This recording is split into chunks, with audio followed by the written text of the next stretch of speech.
Iniulat na nag-deploy umano ang Japan Coast Guard na mga barko upang tulungan ang Coast Guard at Navy na maprotektahan ang karagatan at soberanya ng Pilipinas laban sa mga ginagawang pangangamkam ng China sa lugar. Sinabi sa report ng isang Japanese media na nasa 10 mga barko ng kanilang Coast Guard ang ipinadala at ito umano ay bilang katuparan sa pangako na tulungan ang Pilipinas. Layo ng Japanese government na mapigilan ang mga ginagawang pang-aabuso at pagbabanta ng Chinese Coast Guard at militia sa pamamagitan ng pagsasagawa ng joint patrol kasama ang mga barko ng Pilipinas sa nasabing karagatan.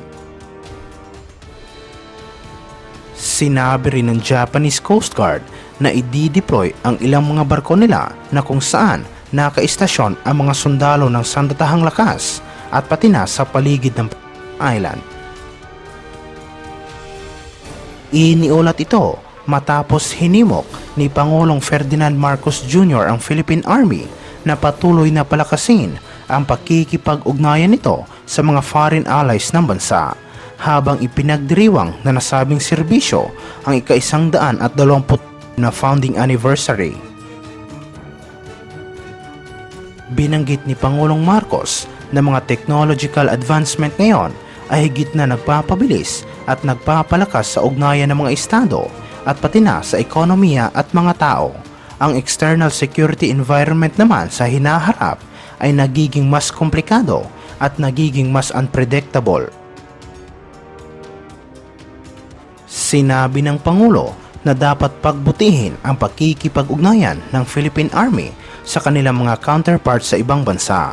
Ang karaniwang security challenge na kinakaharap ng mga bansa sa rehiyon ay nangangailangan ng isang pinagsama-samang estratehiya, magbahagi ng impormasyon at matuto mula sa mga pinakamahusay na military sa rehiyon.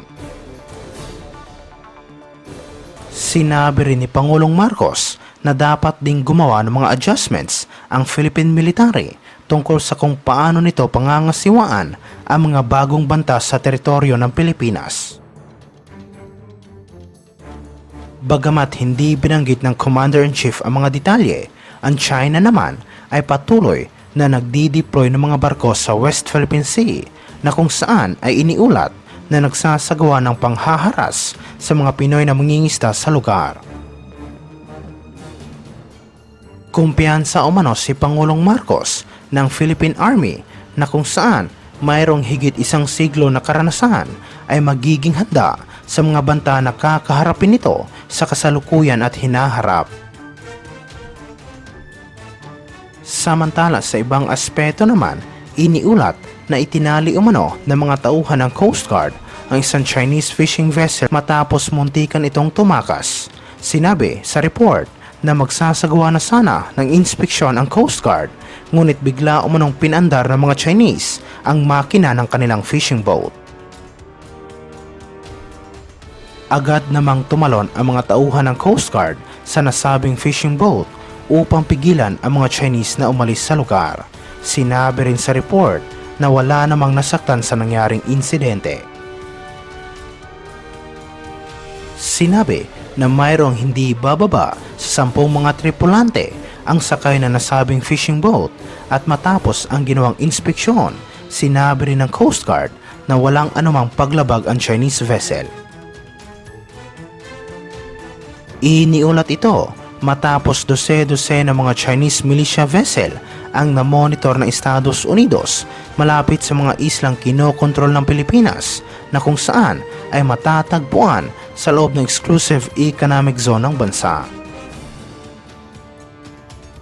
Ayon sa defense at security expert na si Raymond Powell, sinabi nito na batay sa kanilang automatic tracking system o ATS, hindi bababa sa 7 Chinese maritime militia vessel ang nakita malapit sa Pag-asa Island, habang ang BRP Melchor Aquino naman ng Philippine Coast Guard ay nakaangkla rin malapit sa nasabing isla.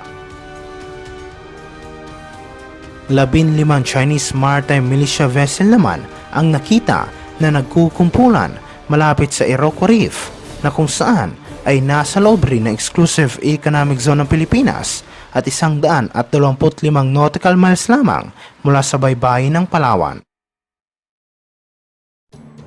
Noong Lunes, 6 na pinaniniwalaan Chinese maritime militia vessel ang namonitor malapit sa Paracel Islands at kinabukasan ay tumungo ang mga ito sa katimugang bahagi ng West Philippine Sea. Noong nakaraang buwan, iniulat ng Philippine Coast Guard ang pagbaba sa bilang ng mga pinaghihinalaan Chinese maritime militia vessel sa Pag-asa Island, ngunit ngayon, unti-unti umanong bumabalik ang mga Chinese sa lugar. Sinabi ng Philippine Coast Guard na nakita nila ang mga Chinese vessel habang nagsasagawa ang mga tauhan nito ng Maritime Domain Awareness Flight sa Pag-asa Island, Ayungin Shoal at Sabina Shoal. Ang Pag-asa Island ay ang pangalawa sa pinakamalaking land feature sa West Philippine Sea at ang pinakamalaking isla na kasalukuyang kinokontrol ng Pilipinas sa Kalayaan Island Group na pinamamahalaan ng local government ng Municipality of Kalayaan sa Palawan.